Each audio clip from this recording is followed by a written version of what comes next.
Wanda Maloney with the Blue Ridge Parkway Association. Good morning, and thank you, David, for inviting me this morning. My name is Wanda Maloney. I'm the Executive Director of the Blue Ridge Parkway Association. Today is actually my 6-month anniversary in the position. So it might be relevant for you to know a little bit about what I did before I got here. I'm actually a scenic byway expert, if you will, and so I've been working for about the past 20 years with scenic byway programs and also with local grassroots communities who are seeking designation as a scenic byway, either at the state or the national level. Now, the Blue Ridge Parkway, of course, is also a national park, and there are several other designated national park roads, of course, Skyline Drive, the Park Loop Road in Acadia, but there are also some pretty famous roads that are just regular roads that have special designations, and those are roads like A1A in Florida, the Creole Nature Trail in Louisiana, and the Outer Banks also in North Carolina.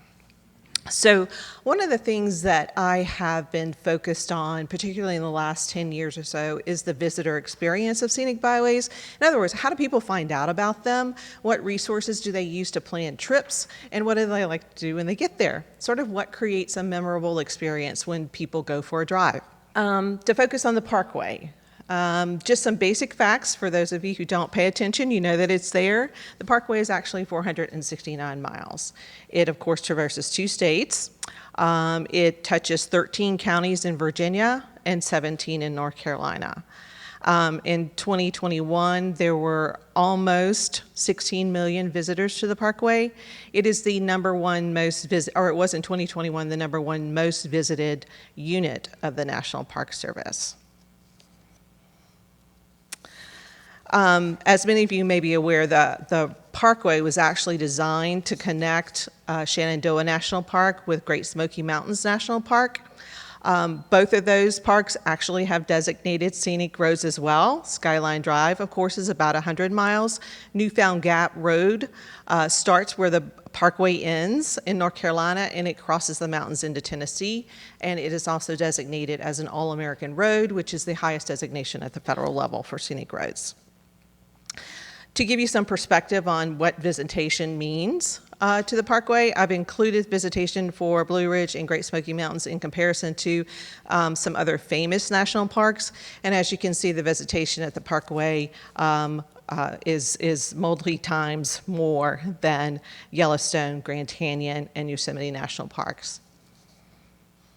A lot of people. The economic impact of the Parkway, 21, 1.3 billion. The combined economic impact of those contiguous routes through the 3 national parks is 3.1 billion in 2021.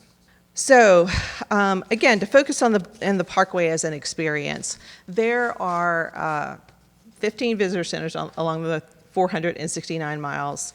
Only 4 of them are open year-round.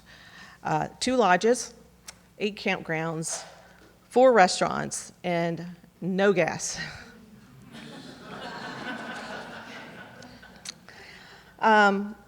Obviously, these amenities cannot meet the needs of 16 million people a year.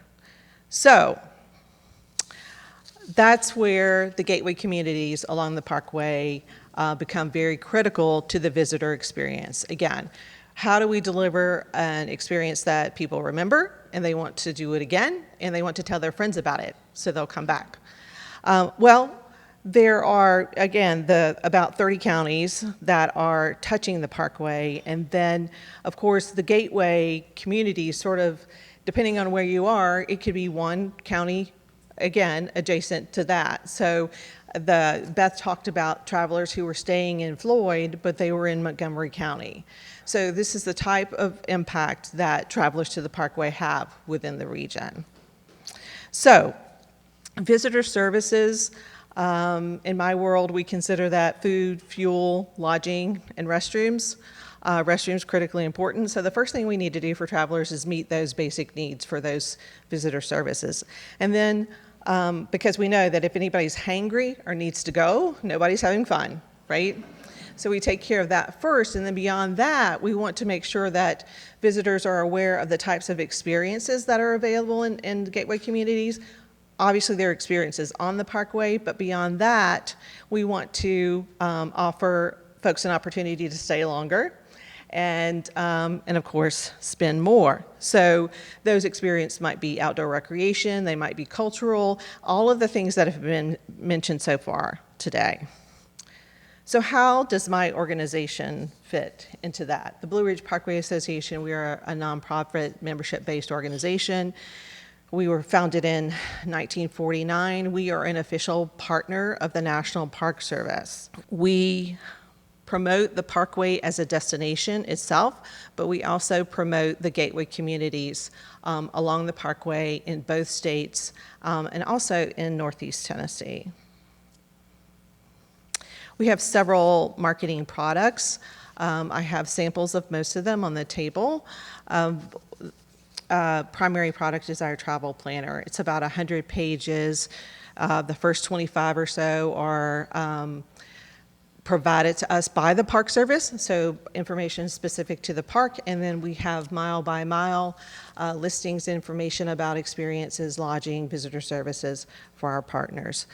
It is also it's printed over 300,000 copies a year, and also available as a download on our website. Our website is blueridgeparkway.org. It is the #1 organic search result for Blue Ridge Parkway on the internet. About 1.5 million visitors per year. It appears on the first page search results for over 500 keyword searches, pretty much anything related to the Parkway. We have an average of about 93,000 unique active users per month on the website. So recently we've begun to not only look at our analytics, but also survey the users of the website to find out more about who they are and why they're there. Things that we maybe not, insights not available from analytics. And what we're learning is that most of them are planning a trip versus using the website while they're on the Parkway. And that most of them, and this is seasonal, I'm sure, are planning to visit within the next 3 months. So fall is coming and so are they. So get ready. Our users appear to be pretty avid travelers. Over 70% report that they take more than 3 or more trips per year, and on those trips they stay 3 or more nights, more than 75% of them. What do they like to do? We asked them about outdoor recreation. Tied for first were hiking and wildlife viewing, and that was followed by camping and then canoeing and kayaking were mostly tied. So other than outdoor recreation, we asked about other activities they like to do while they're traveling. Okay, so of course, scenic driving, that tracks, right? You're on the Blue Ridge Parkway. And then 84%, and they could select as many things as they wanted, 84% selected exploring small towns. So again, gateway communities, critical to delivering a memorable experience on the Parkway.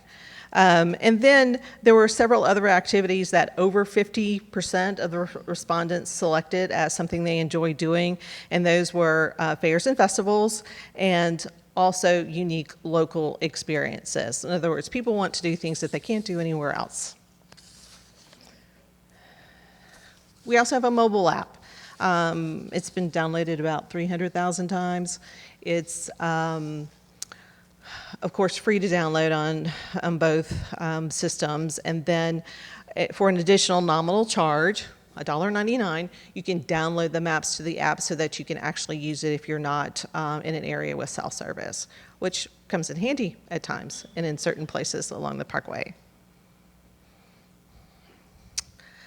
And finally, we produce a fold-out map of the Parkway, and there are some of those on the back table as well. We print, this year we printed about 360,000 of the maps. The maps and the travel planners are available at all of the state welcome centers in North Carolina, Virginia, Tennessee, and also at several local visitor centers as well. And folks can call us and request them. Finally, I want to say that we have meetings of our members and guests 3 times a year. Our next meeting is coming up this month. It's in Bristol and Elizabethton. And we have, it's a 2-day event, lots of networking. Everyone is invited. If you'd like some additional information about our meeting, about membership, please let me know. My cards and contact information are available. And thank you again, David.